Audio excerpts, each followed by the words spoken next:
परीक्षा घेत असताना या सरकारमध्ये पेपर फुटीची एकही घटना नाही आहे, एकही नाही. एकही पेपर जुन्या सरकारच्या काळातल्या सगळ्या घटना मी घेऊन आलो आहे पेपर फुटीच्या. एक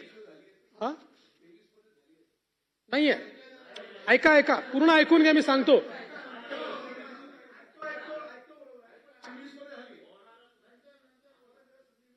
हा ठीक आहे, तेच ऐकत जा, जरा ऐकत जा. अरे ऐका ना, जलसंधारण ऐकून घ्या, ऐकून घ्या. एक जलसंधारणाच्या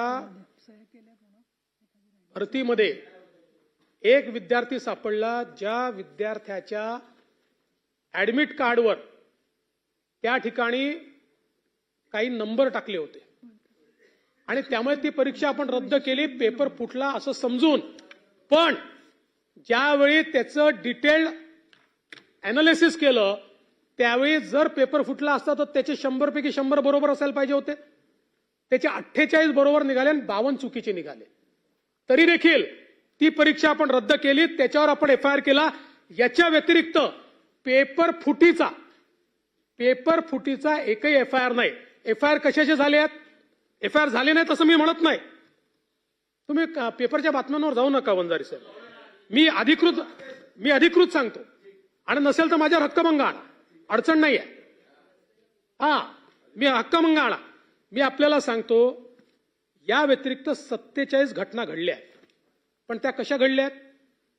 बोगस उमेदवार बसवला, कॉपी करताना पकडलं, इलेक्ट्रॉनिक साधनाचा वापर केला. म्हणजे याच्यामध्ये सरकारी यंत्रणा फेल नाही झाली. काही लोकांनी हा प्रयत्न 47 एफआयआर केल्यात आम्ही. मागच्या काळात तर जवळपास असे 67 एफआयआर 68 एफआयआर आहेत तुमच्या 2 वर्षाच्या काळात. पण याही काळात 47 एफआयआर आहेत. पण हे पेपर फुटीचे नाही आहेत. एफआयआर कसे आहेत? एखाद्या विद्यार्थ्यांनी चिटिंगचा प्रयत्न केलाय, 2 विद्यार्थी इलेक्ट्रॉनिक गॅजेट घेऊन आले आहेत, त्या इलेक्ट्रॉनिक गॅजेटमधनं त्यांनी काय करण्याचा प्रयत्न केलाय. 2 गोष्टीतला फरक समजून घ्या. पेपर फुटले तर it is a systemic failure of the government किंवा मशिनरी, असं नाही झालेलं. असं फक्त एक जलसंधारणाच्या याच्यात शंका आली म्हणून रद्द केलं. पण आताही त्याचा अंतिम रिपोर्ट आलाय. आपल्याला पाहिजे असेल तर या सभागृहात ठेवतो. त्या अंतिम रिपोर्टमध्ये आलेलं आहे. पूर्ण परीक्षा दिल्यानंतर पेपर फुटला असता तर त्याचे 100 पैकी 48च कसे बरोबर आहे? म्हणजे 50% देखील बरोबर नाही आहेत त्याचे. आणि म्हणून मला असं वाटतं, या सरकारने पारदर्शी प्रामाणिकतेतून 70 लाख तरुणांच्या परीक्षा घेतल्या आणि त्यातनं 1,08,000 तरुणांना या ठिकाणी नोकऱ्या आपण देतो.